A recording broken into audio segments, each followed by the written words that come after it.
กนมัสการเจริญพรออกตนญาติโยมนะที่เข้ามาเบิ่งมาชมคลิปนี้ ตอนนี้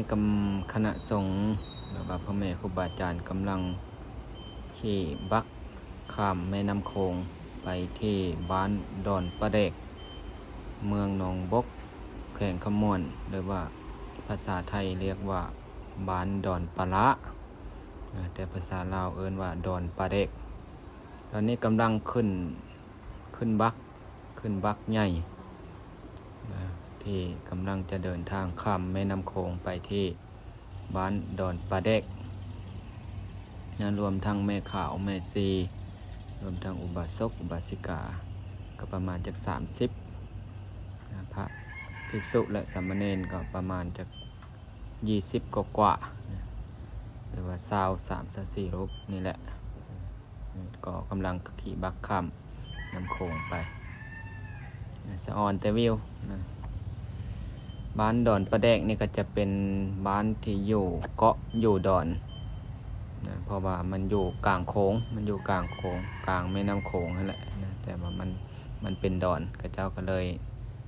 บางครอบบางครัวก็เลยไปทำมาหากินไปเฮ็ดสวนพักสวนมีสวนเครื่องปลูกของผังอยู่ฝั่งพ้นอยู่กลางดอนพ้นก็เลยย้ายครอบย้ายครัวไปอยู่ไปพักไปเศร้าอยู่พ้นไปนอนไปอย่างอยู่พ้นนะส่วนใหญ่ก็จะตอนนี้เฮาก็ได้มาถึง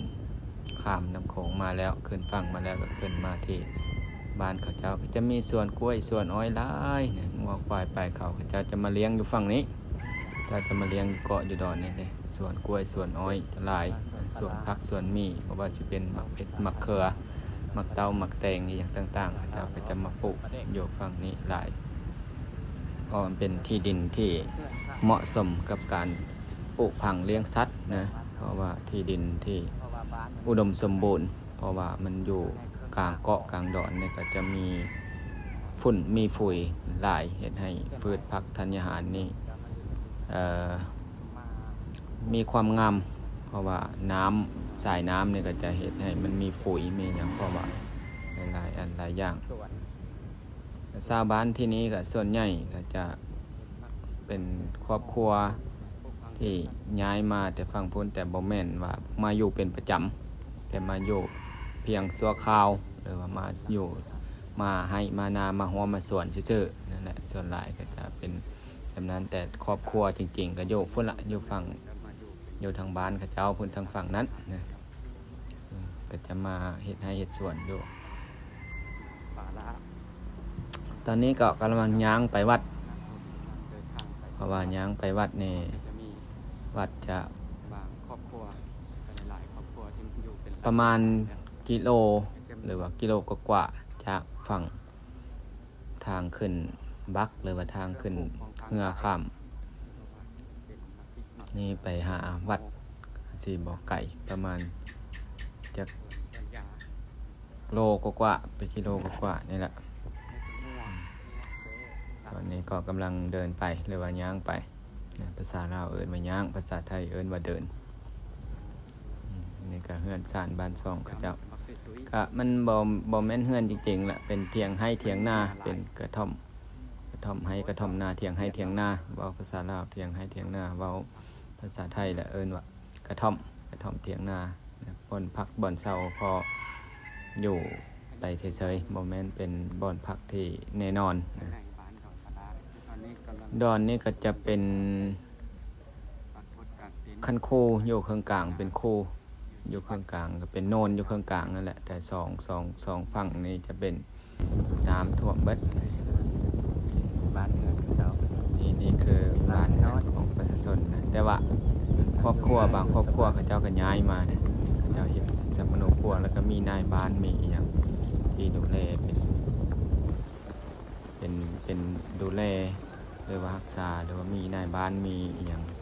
ที่ขึ้นกับเป็นสัมมโนเป็นอย่างนั้นจะดีก็มีนะเครื่องปลูกบ้านนี้ก็จะประมาณ60หลังคาเฮือนเจ้าว่านี่ก็จะฮอดวัดแล้วนี่คือวัดอันนี้คือวัด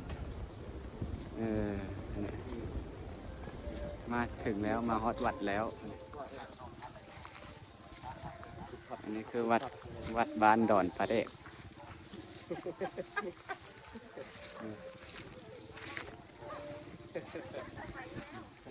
คือแม่ขาวแม่ซีก็มาพากันเนาะ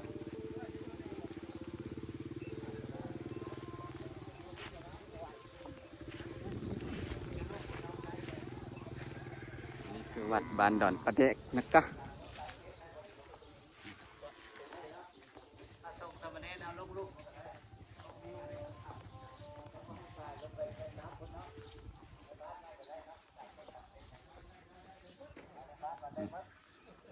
วัดเจริญทองวิปัสสนารามบ้านดอนปลาเดกเมืองหนองบกแขวงขมวนนี่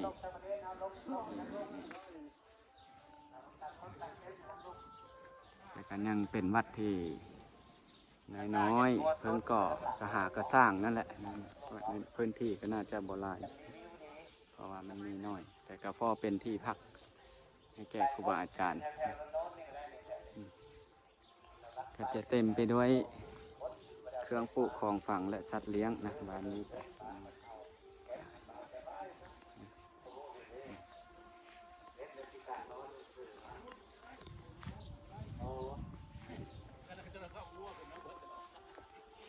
งัวต้นเด้ออย่าพาไปใกล้งัวเด้อเจ้าเพิ่นกำลังขึ้นมาเจ้าเพิ่นกำลังแจวงัวขึ้นมาอันนี้คือเจ้าอาวาสเจ้าอาวาสวัดป่าวัดดอนบ้านดอนปลาเดกพระอาจารย์อาจารย์เวทพระอาจารย์พิทักษ์เป็นห้องคณะอพสเมืองหนองบกแห่งขมวนนะแต่อันนั้นเป็นคณะห้องอพสแข่งเป็นหัวหน้ากรรมธิการเผยแพร่ศีลธรรมแข่งขมวนอันนี้คือพระอาจารย์แสงสว่างปัญญาสาโรอันนี้คือห้องคณะอพสเมืองอันนี้นะคือห้องเจ้าเมืองนั่นแหละคณะพระธุดงค์แม่ข่าวแม่ซีกำลังพากันมาทำบุญมาเห็ดบุญมาผักปรากฏแล้วก็คือฝั่งนั้นเนี่ยคือฝั่งไทยนะเสียงเพลงเสียงลำห้องอยู่ไหวๆคือฝั่งไทยละภาษาไทยดอนพละภาษาลาวดอนปลาแดกนี่ก็ส่วนพักบัวครับเจ้าเก็บไปด้วยเครื่องปลูกของฝั่งดิบยีส่วนสาลีวันนี้ก็ตีแต่ผมบอกว่าฝนสิตกแล้วก็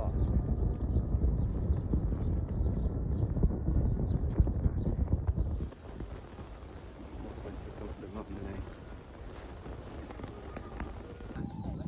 เนาะตรงนั้นคือฝั่งไทยฝั่งอาจารย์พนมโบบ้านยังอาจารย์บ้านยังอันนี้อาจารย์อันนี้บ่โดยบ้านดอนนาหงบ้านดอนนาหงบ้านนาทอนดอนนาหงบ้านนาทอนดอนนาหงนาทอนดอนนาหงบ้านฝั่งนั้นคือฝั่งไทยแล้วก็บอกว่าเขาเจ้าเห็นยังเปิดลำวักแต่ตรงนี้นี่หอมๆนะบ่อนนี้มันโยกมันหอมเนี่ยก็จะมีไม่ออกทางฝั่งไทยมาทำบุญนำคณะพระธุดงค์เผ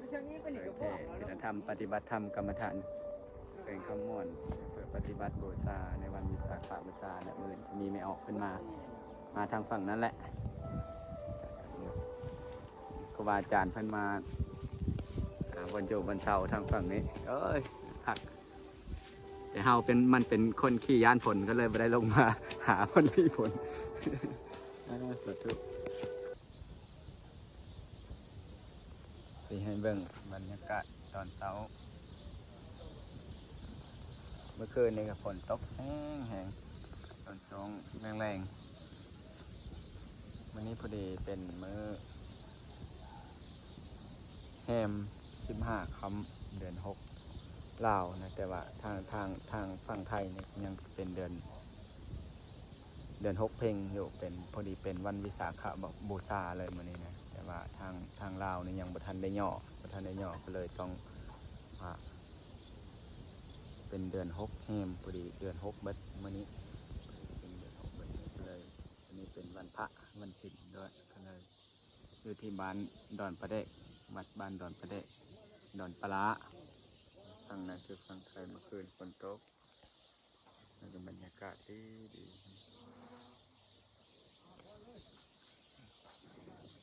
สวน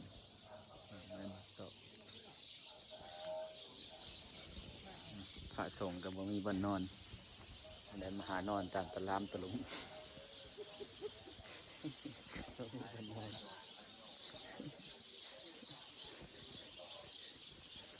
วัดทวัดเนี่ยพอดีวัดน้อยๆเนี่ยกุดก็มีกุด1 หลัง 2 หลังนี่แหละกุดวัดตัวนี้เป็นศาลาตัวนี้สิกำลังสร้างพระพุทธรูปเป็นวันพระพุทธรูปปางพระบางเป็นวันกำลังเห็ดแผ่นพระพุทธรูปปางพระบางวัดก็ยังบ่มีอย่างวัดน้อยๆคือห้อง